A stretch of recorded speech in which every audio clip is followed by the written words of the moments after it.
अस्सलाम वालेकुम वरहमतुल्लाहि वबरकातुहू माय डियर स्टूडेंट्स। तो बेटा, जो मेरा टॉपिक चल रहा है that is chemical properties of ethanoic acid. तो इथेनॉइक एसिड की जो केमिकल प्रॉपर्टीज है, पहली जो केमिकल प्रॉपर्टी है that is reaction with carbonates and bicarbonates, उसको हमने कंप्लीट किया। तो आज जो सेकंड केमिकल प्रॉपर्टी है that is reaction with sodium hydroxide. ठीक है ना बेटा। तो आज हम देखेंगे रिएक्शन विद सोडियम हाइड्रोक्साइड। तो हमारे पास है इथेनॉइक एसिड प्लस इसको हम कंबाइन करेंगे सोडियम हाइड्रोक्साइड के साथ। तो हमें मिलेगा बेटा CH3CONA sodium estate, CH3COONA sodium estate, और हमें मिलेगा बेटा वाटर, इट्स HOH। तो हमें मिलेगा H2O वाटर, ये है सोडियम एस्टेट। ठीक है ना। तो ये है रिएक्शन विद सोडियम हाइड्रोक्साइड।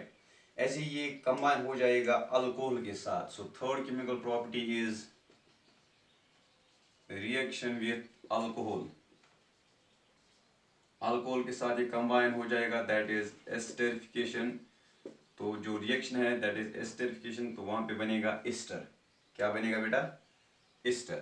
तो ये CH3COOH प्लस C2H5OH, तो हमें मिलेगा ester that is CH3COO C2H5 plus H2O। ठीक है ना बेटा। इससे पहले भी हमने इस रिएक्शन को डिस्कस किया है। ठीक है ना। तो ये है इथाइल एस्टेट। इथाइल एस्टेट एक एस्टर है। तो इस रिएक्शन में हमें एस्टर मिलता है, that's why it's called esterification. ठीक है ना। तो अब हम देखेंगे last chemical property of ethanoic acid that is hydrolysis of ester. इस एस्टर को हम हाइड्रोलिसिस कैसे करते हैं? We are going for the alkaline hydrolysis of ester. ठीक है ना। So this is fourth chemical property, that is hydrolysis of esters। hydrolysis of ester, इस एस्टर की करते हैं हम हाइड्रोलिसिस। ठीक है ना, अल्कलाइन हाइड्रोलिसिस। तो इसलिए हमने एस्टर लिया CH3COO C2H5। तो इसको हम रिएक्ट कराएंगे सोडियम हाइड्रोक्साइड के साथ, अल्कलाइन हाइड्रोलिसिस हो जाएगी। ठीक है ना। तो हमें क्या मिलेगा? हमें मिलेगा CH3CONA, हमें मिलेगा बेटा CH3COONA सोडियम एस्टेट प्लस हमें मिलेगा C2H5OH, दैट्स अल्कोहल। ठीक है ना। तो ये है हाइड्रोलिसिस ऑफ एस्टर।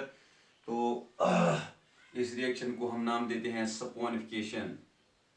सपोनिफिकेशन क्योंकि इसमें हमें सोप मिलता है। ठीक है ना। तो the process of formation of soap that's called saponification. ठीक है ना। ये सोडियम सॉल्ट ऑफ एसिड, यहाँ पे ये सोडियम सॉल्ट ऑफ एसिड। ठीक है ना। तो इसको हम बोलते हैं सपोनिफिकेशन इस प्रोसेस को, and this is hydrolysis of ester. So this was all about the chemical properties of ethanoic acid. ठीक है ना।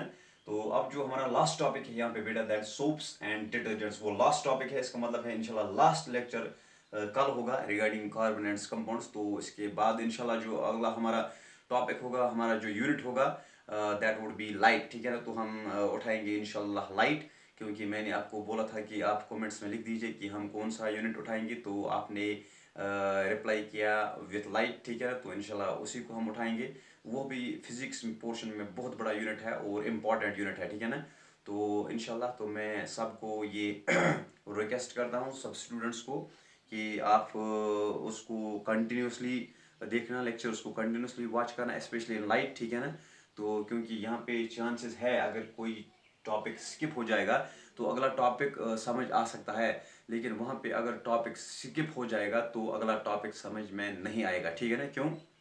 क्योंकि अगर मैं रे डायग्राम दिखाऊंगा, मैं बोलूँगा किसी ने ये पढ़ा नहीं है, इंसिडेंट लाइट किसको बोलते हैं, रिफ्लेक्टर लाइट किसको बोलते हैं। ठीक है ना। जब हम रे डायग्राम में बाद में दिखाएंगे, ये है बेटा इंसिडेंट लाइट। ठीक है ना। तो यहाँ से आ गई इंसिडेंट लाइट, तो यहाँ से निकल गई रिफ्लेक्टेड लाइट। ठीक है ना।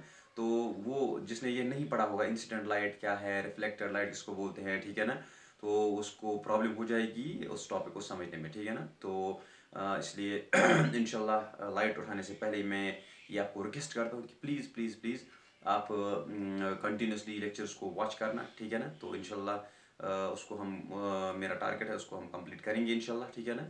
तो हो सकता है कि जुलाई या जून एंडिंग में स्कूल्स ओपन हो जाएंगे, तो हम रियल क्लासरूम्स में फिर इंशाल्लाह क्लास शुरू करेंगे फिर से इंशाल्लाह।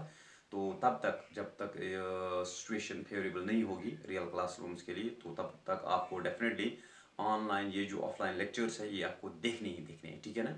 अगर आपको फ़ायदा उठाना है तो आपको कॉपी मेंटेन करनी है, you have to maintain copy. तो गारमेंट्स कंपाउंड्स का लास्ट टॉपिक कल होगा, तो इंशाल्लाह तो मैं आपको बाद में स्कूल में इंशाल्लाह आपकी कॉपी चेक करूँगा कि आपने कॉपी मेंटेन की है कि नहीं, ठीक है ना।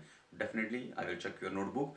तो उस वक्त मैं देखूँगा कि अगर आपने नोटबुक, किसी ने आप में से नोटबुक नहीं बनाई है, ठीक है ना, तो वो अपना जिम्मेवार खुद होगा, ठीक है ना। So thanks for watching today's topic.